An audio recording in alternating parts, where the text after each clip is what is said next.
Welcome to your core and pelvic floor return to sport program. My name is Molly. I'm a doctor of physical therapy and a certified pregnancy and postnatal corrective exercise specialist. So we're going to have a fun time. This is a great program for the second stage of postpartum. So not in the first 6 weeks, anytime after that you get cleared by your physician or your pelvic floor PT to resume activities. This is also great for anyone way down the line postpartum, or anyone who has never had a kid or ever been pregnant, anyone who struggles with incontinence, doming, diastasis recti, pelvic pain, just weakness, and they want to have a really strong and solid foundation in your core and pelvic floor before or simultaneously while completing your other exercises or activities that you love to do.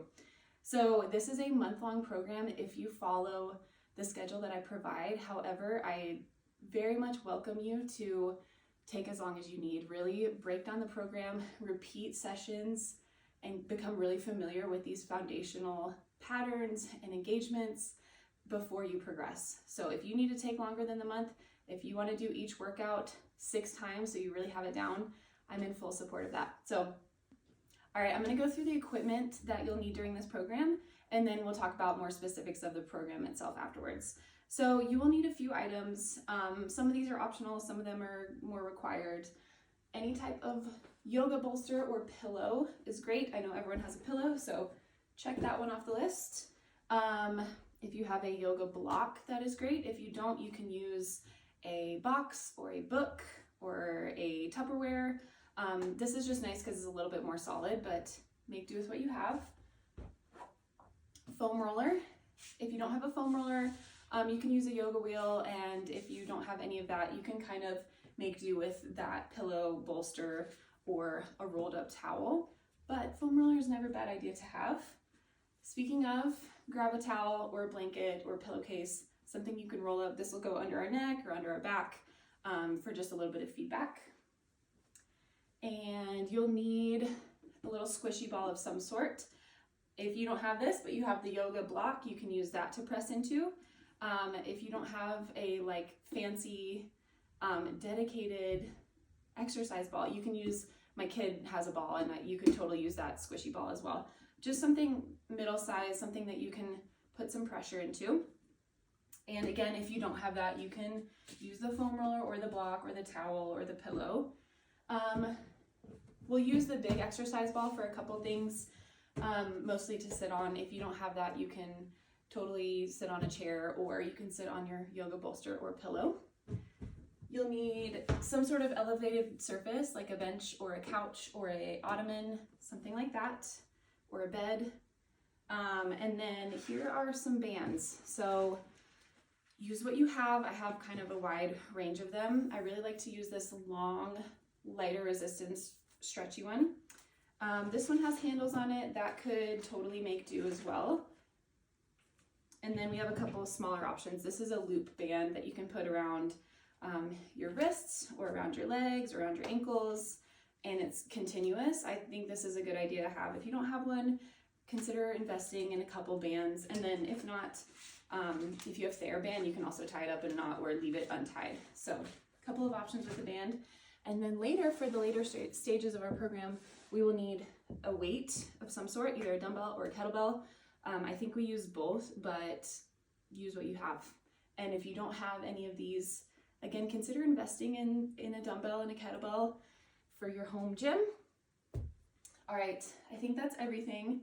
If there are more things throughout the program, I will be sure to let you know. And this is my little pelvic model, which we will be using for a little bit of informational sessions early on. Okay, so the way this program works is we are going to kind of simultaneously work through 2 different lists or matrices.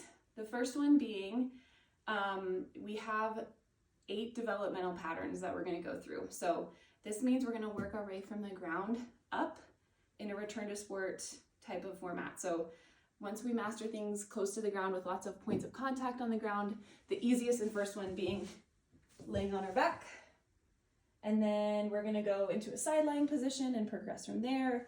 We'll do some stuff in a prone, laying on your belly position. We'll progress to quadruped or all fours, hands and knees. Okay, and then we'll do some work in a half kneeling position.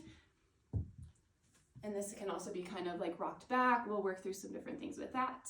We'll progress into seated and squatting patterns. And then we'll come up to stand on 2 legs first, a little bit more stable and supported here, and then progressing to either split stance or single leg movements. So that's the progression from the ground up through developmental patterns. The other consideration that we're going to kind of vary throughout the program is, what are we working on? So we're going to go through 6 different exercises per position. First one being release work. So I will talk about this in a future video, but we need to do some release work as well as activation, and probably before activation, just to make sure we have full use of our muscles. Our pelvic floor and our core, they are muscle groups. Okay, so release, we need to learn how to activate and engage the musculature. We need to progress from there with slightly higher intensity, and then we'll start to integrate, so kind of full body movement patterns, a little bit more going on at one time. Then we're going to load it with weight or bands, and then finally we're going to do some fun return to sport, kind of highest level activities. So we're working through the developmental patterns, and then we're working through all those different factors that our core and pelvic floor should be able to do. So okay, that's the overview, the equipment, what to expect with the schedule. Like I said, I will lay out a month-long program for you, but another really solid way of going through this program is to either go through all the release work in each position, and then all the activation, engagement, all the progression, all the integration, all the load, all the return to sport, kind of working from easiest to most difficult. Or you could also do all the supine exercises first, and then do all the side lying ones, and then all the working your way up. And you can take as much time as you need through any of these. So please make this program your own, make it your own, and ask me any questions you have. Okay, we're gonna do a couple videos of basic get to know your core and pelvic floor and breathing before we do exercises.